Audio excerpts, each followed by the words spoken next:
Welcome छ हजुर सबैजनालाई। हामी आज जापानमा यस्तो तपाईँलाई रमाइलो भिडियोहरू देखाउनेछौँ। यहाँको दृश्यहरू जस्ताको तस्तै तपाईँले हेर्न सक्नुहुन्छ।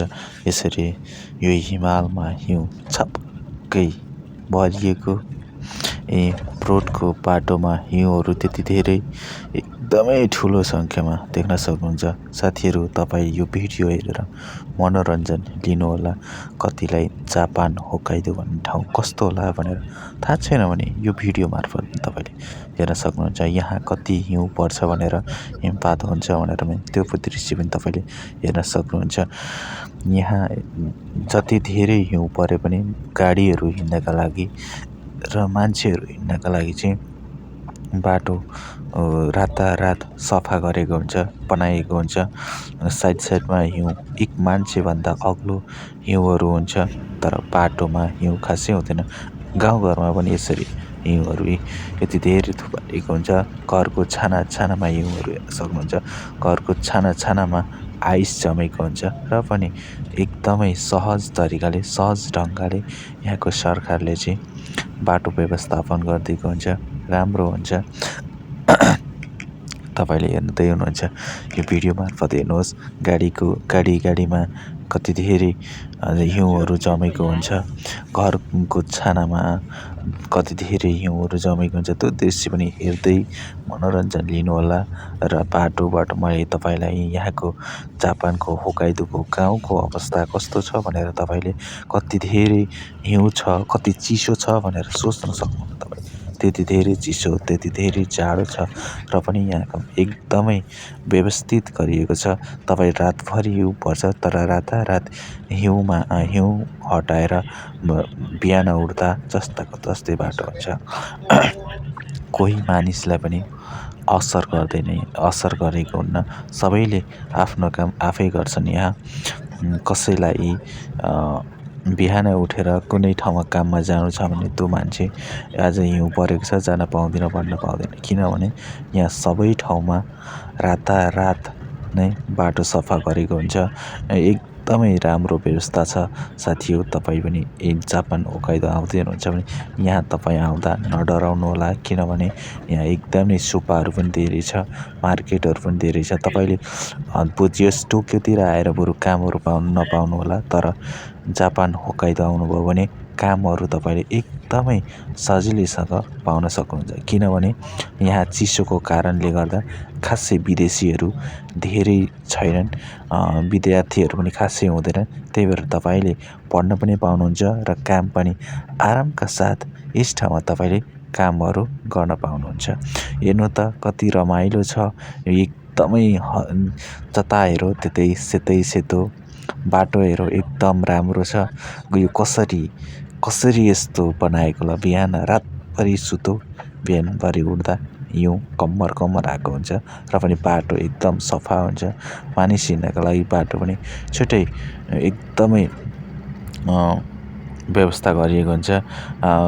हिउँहरू सोर्ने डोजर छुट्टै हुँदो रहेछ। यहाँ हाम्रोतिरको ब्याकहो पालन दाईको डोजर जस्तैले चाहिँ यहाँ बाटोको हिउँहरू हटाइन्छ। र यो साइडमा मान्छे हिँड्नका लागि चाहिँ रोतारुको प्रयोग गरेर मानिस हिँड्नका लागि पनि बाटो सफा गरेको हुन्छ। जुन ठाउँमा गाडीहरू कुद्दैन त्यस ठाउँमा मान्छेले नै बेल्चाहरूको सहायताले गर्दा त्यहाँको बाटो हटाइयो, एकदमै बाटो क्लियर गरेको हुन्छ। यहाँ जापानमा जुनसुकै मानिसलाई पनि बस्नलाई कुनै असर हुँदैन। किनभने आफ्नो घर अगाडि चाहिँ फेरि आफै हिउँ सोर्नुपर्ने हुन्छ साथीहरू। किनभने यहाँ सबै जापानीहरूले त्यही गरेको देख्छु म चाहिँ है। बिहान उठ्दा हाम्रो गाउँघरतिर हुन्छ नि, असार लागे जस्तै हो। किनभने कतिखेर हिउँ पर्छ र सोरौँला भनेर बसेको हुन्छ क्या गाउँघरमा। आज पानी पर्ला र खेत रोपौँला भने जस्तै यहाँ चाहिँ कतिखेर हिउँ पर्छ र सोरौँला भनेर एकदमै बसेको हुन्छ। जापानमा प्रायःजसो राति चाहिँ एकजना चाहिँ घरको मान्छे बाहिर निस्केको हुन्छ। किनभने एकदमै धेरै हिउँ पर्छ। धेरै हिउँ परेको कारणले गर्दा बिहान उठ्दा सायद कसैको घरको ढोका खोल्न पनि गाह्रो हुन्छ क्या, त्यति धेरै हिउँ पर्छ क्या।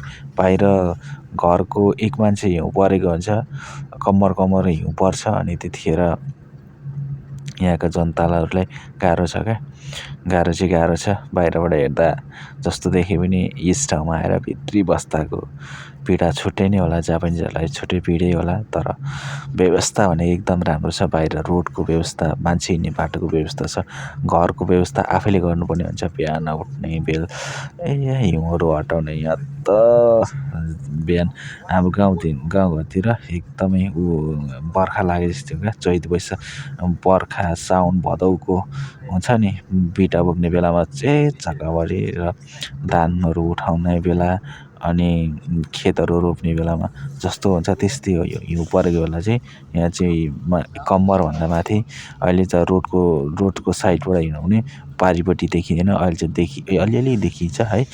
अलिक तपाईँले पनि हेर्न सक्नुहुन्छ, गाडीहरू जस्तै ठुलो गाडीहरू पनि हिँडिरहेको छ, साना साना गाडीहरू पनि एकदमै धेरै हिँडिरहेको हुन्छ। यहाँ साइकलहरू चाहिँ यो हिउँ परेको बेला खासै होइन, हिँड्दैन। एउटा दुईवटा बाइकहरू चाहिँ त्यो चिठीहरू पुर्याउने, बिलहरू पुर्याउने बाइकहरू चाहिँ खासै अलिअलि हिँडेको देख्छु। एकदमै रमाइलो माहौल छ यहाँको दृश्य। बिहान हेर्नु पहाड जस्तै काठमाडौँ त्यस्तै जापान होक्काइडो छ है। अब कति धेरैलाई त थाहा छैन होला, अब टोकियोतिर बस्नुहुन्छ हो त्यतातिर पनि थोरै हिउँ पर्छ, तर यहाँ चाहिँ एकदमै धेरै हिउँ पर्छ है। एक दिन हिउँ पऱ्यो भने कम्मर आउँछ, तर बिहान उठ्दाखेरि त्यो हिउँ हटाइसकेको हुन्छ। र यो रोडको साइडको हिउँ पनि तपाईँको लगेर एक ठाउँ जम्मा गरेको हुँदो रहेछ है। त्यो भिडियो पनि तपाईँलाई म कुनै दिन देखाउँछु होला पाएछु भने। र एकदम राम्रो छ, घरमाथि एकदमै हिउँ छ। हेर्नु त ल, अलिअलि थोरै गाउँ देखिन्छ, तर गाउँ एकदम बवाल छ, रमाइलो छ। मार्केटहरू एकदमै धेरै छ। विद्यार्थी भिसामा आउँदै हुनुहुन्छ भने तपाईँले काम पनि मजाले पाउनुहुन्छ र यहाँ पढ्न पनि मजाले पाइन्छ है। यस्तो हिउँ पर्छ भनेर डराउनु पर्दैन, किनभने जापान हो, जापानमा एकदमै सहज सुविस्ता मजाले गरिएको छ, व्यवस्था गरिएको छ। तपाईँले हेर्न सक्नुहुन्छ, देख्न सक्नुहुन्छ साथीहरू, हेर्नुहोस् एकदमै रमाइलो माहौल छ भन्दै तपाईँले यो भिडियो हेर्नुहोस् है। हिउँ कति धेरै छ हेर्नुहोस्, गाडीहरू देखिँदैन, गाडी त पुरै पुरिन्छ। हामी वल्लो साइडमा छौँ, गाडीहरू पल्लो साइडबाट उता जाँदैछ, हामी रोकिएको अवस्था छ है। तपाईँले हिउँ हेर्न सक्नुहुन्छ कति धेरै छ। हामी चाहिँ यो बिहानै ड्युटीमा जाँदै गरेको तपाईँलाई यहाँको दृश्यहरू देखाइरहेको छु। बाटोमा जस्ताको तस्तै जापानको जस्ताको तस्तै हुबहु जस्ताको तस्तै दृश्य देखाउँदै आइरहेको छु, देख्न सक्नुहुन्छ है। कस्तो रमाइलो छ माहौल, एकदमै बवाल छ। यहाँबाट देखिने भ्यूहरू रमाइलो छ। हिउँ एकदमै गाडीमा हिउँ कति धेरै हुन्छ है, तपाईँले देख्नुभएकै छैन होला। त्यो भिडियोहरू पनि म देखाउने छु, हेर्दै जानुहोस् मेरो भिडियोमा। सबैले सेयर गर्नुहोस्, माया गर्नुहोस् है। सबैलाई सबैमाझ पुर्याइदिनुहोस्। हिउँ सोर्ने गाडी गयो है, एकदमै हिउँहरू सोर्ने गाडी चाहिँ बवाल छ। यहाँ ठुलो हुन्छ क्या, एकदमै ठुलो हुन्छ, अग्लो हुन्छ। रातिभरि घ्याङ र घुङ कराउँछ, भइपर्छ। गाडीहरूले हिउँ सोरेको छ रातैभरि बाटोमा, जताहरू ट्याङ र टुङटुङ हो।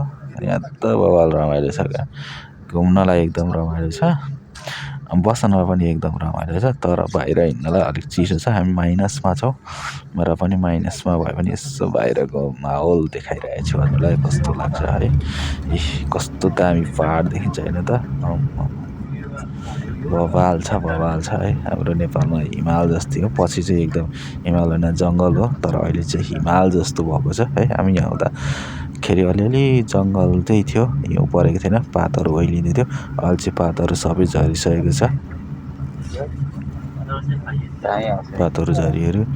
गाउँमा एकदम बवाल रमाइलो छ, हिउँ हेर्न आउनुहोला है तपाईँ पनि। यस्तै माहौल।